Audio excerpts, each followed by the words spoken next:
तो मतलब banking of road को हम दो तरीके से करते हैं सॉल्व। देखिए स्कूल में तो क्या करते हैं वो नॉन इनर्शियल फ्रेम से करते हैं, आज करेंगे हम इनर्शियल फ्रेम से।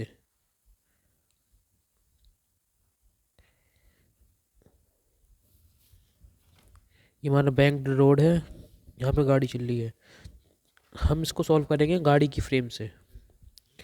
यहाँ पे हमारा ऑब्जर्वर बैठा है गाड़ी में, ठीक है।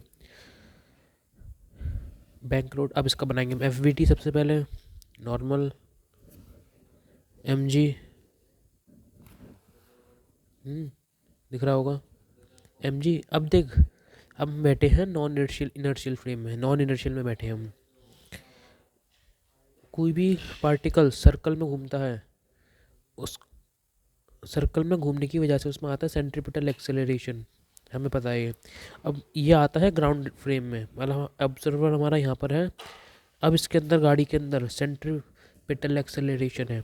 जब इस जिस हम अगर हम गाड़ी में बैठ जाएंगे तो इसमें सूडो फोर्स आ जाता है बाहर की तरफ, नकली फोर्स आएगा, उसका मैग्नीट्यूड अंदर के एक्सेलरेशन के बराबर होता है। इसी को हम कहते हैं सेंट्रीफ्यूगल फोर्स,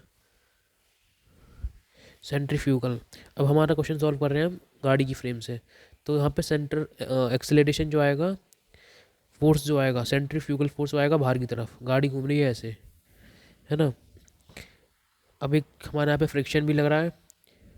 फ्रिक्शन किधर लगेगा, गाड़ी में बैठे हैं, गाड़ी का एक्सेलरेशन हो गया ज़ीरो, गाड़ी का एक्सेलरेशन ज़ीरो है, यानी कि हम एक्स और वाई एक्सेस पे फोर्सेस को बैलेंस आउट कर सकते हैं जब एक्सेलरेशन इसका ज़ीरो है। तो एक्सेस हमारी ऐसी रहेंगी, एक्स और वाई, एक्स वाई ये हमारी एक्सेस है। अब देख, गाड़ी चल रही है, इसकी टेंडेंसी जो है वो बाहर निकलने की टेंडेंसी है, और स्टैटिक फ्रिक्शन लगेगा इस पर, हमें पता है पहियों पे स्टैटिक फ्रिक्शन लगता है। स्टैटिक फ्रिक्शन लगता है in opposite direction of the tendency of motion, मतलब जहाँ मोशन की टेंडेंसी होगी उसके अपोजिट में लगेगा हमारा स्टैटिक फ्रिक्शन। मोशन की टेंडेंसी बाहर की तरफ है, गाड़ी की टेंडेंसी बाहर निकलने की, फ्रिक्शन लगेगा अंदर की साइड, एफ एस। अब इनके कंपोनेंट्स कर लेते हैं, है ना, दिख रहा है ना, एक सेकंड, ठीक है। अब हम फोर्स लिखेंगे, सारे फोर्सेस को लिख देंगे। एम जी, इसको थोड़ा बड़ा बनाता हूँ डायग्राम को, थोड़ा ढंग से दिखे, है ना। Normal M G, M G का एक कंपोनेंट ये थीटा है ना हमारा, एम जी का एक कंपोनेंट आएगा इधर एम जी साइन थीटा, और हमारा फ्रिक्शन भी इधर ही लग रहा है ना, अभी बताया था ये फ्रिक्शन इधर ही लग रहा है। एम जी का एक कंपोनेंट आएगा इधर, एक्स वाई एक्सेस हमारी ये है, हमने एक्सेस ऐसे नहीं ऐसे ली है, ठीक है। एम जी का एक कंपोनेंट इधर आएगा, M G cos theta. Centripetal centrifugal acceleration हमारा लग रहा है ऐसे, इसका मैग्नीट्यूड सेंट्रीपिटल एक्सेलरेशन के बराबर होगा, सीडो फोर्स है ये हमारा M V square by R, V square by R, ये हमारा सेंट्रीपिटल सेंट्रीफ्यूगल सेंट्रीफ्यूगल एक्सेलरेशन है ये, V square by R. R हमारा R circle R R circle की रेडियस में घूम रहा है ये, ठीक है, ठीक है। अब यहाँ घूम रहा है, सेंट्रीफ्यूगल फोर्स आ गए यहाँ पे, तो एक सेंट्रीफ्यूगल फोर्स ऐसे आया है, इसका एक कंपोनेंट आएगा इधर, एक कंपोनेंट इधर आएगा, ये थीटा हो जाएगा ना हमारा, ये थीटा है तो ये भी थीटा होगा, देख ये थीटा है ये भी थीटा होगा, इसका कंपोनेंट इधर आएगा एक, V square M V square by R cos theta, एक कंपोनेंट इधर आएगा, एक आएगा V square by R sine theta. अब ये फोर्स है, फोर्स होता है हमारा मास, फोर्स होता है हमारा मास इनटू में एक्सेलरेशन, मास से मल्टीप्लाई कर देंगे, इसका एक कंपोनेंट सेंट्रीफ्यूगल फोर्स का एक कंपोनेंट आया इधर, एक आया इधर, M V square by R sine theta, M V square by R sine theta. अब फोर्सेस को बैलेंस आउट कर देंगे, फोर्स लग रहा है हमारा यहाँ पे, इसका एक्सेलरेशन हो रहा है M V square by R cos theta, forces लिखेंगे हम F S plus M G sine theta is equal to mass into acceleration, acceleration हमारा V square by R cos theta. F S की value निकाल लेंगे यहाँ से, ये होगी हमारी M common V square by R cos theta minus sine theta minus G sine theta.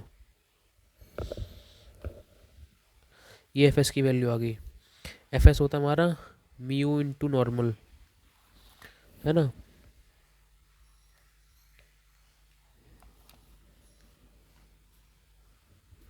F S होता है हमारा म्यू इंटू नॉर्मल, नॉर्मल की वैल्यू निकालनी है अब। नॉर्मल नॉर्मल इधर आएगा, एक कंपोनेंट हमारा एम जी कॉस थीटा आ रहा है ना। Normal is equal to M G cos theta, centrifugal force का एक सेंट्रीफ्यूगल फोर्स ऐसे आ रहा है ना, इसका एक कंपोनेंट इधर आया है एम एफ कॉस थीटा, एक इधर आया है F sine theta. M G plus centrifugal force कितना हमारा M V square by R, M V square by R sine theta. ये नॉर्मल का कंपोनेंट आ गया।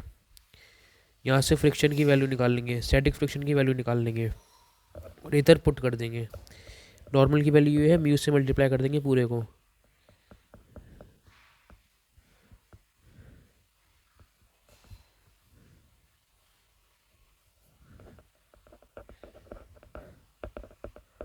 म्यू से कर दिए multiply.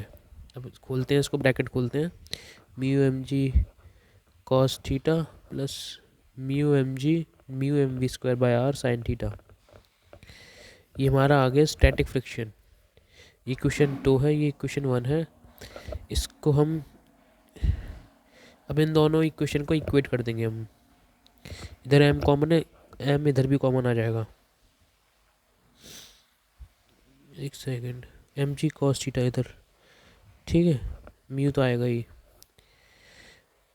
Mu M G cos theta plus mu M V square by R sine theta is equal to, ये थी question हमारी, एम कॉमन था, V square by R cos theta minus G sine theta, ठीक है। यार दिख ही नहीं रहा था तब से, शिट यार, ठीक है। यहाँ से एम एम एम गया, वी स्क्वायर बाय आर इधर भी है, वी स्क्वायर बाय इधर भी है, वी स्क्वायर बाय आर इस वाले को इधर भेज देंगे हम। ये हो जाएगा V square by R common, यहाँ पे है था कॉस थीटा माइनस यहाँ mu sine theta minus mu sine theta is equal to, इधर बचा हमारे पास mu cos theta, mu G cos theta बचा, यह माइनस का था, इसको प्लस कर दिया, जी साइन थीटा इधर आके प्लस का हो गया, G common, G mu cos theta plus sine theta upon में cos theta minus mu sine theta is equal to V square by R. V की वैल्यू इधर से निकल आएगी।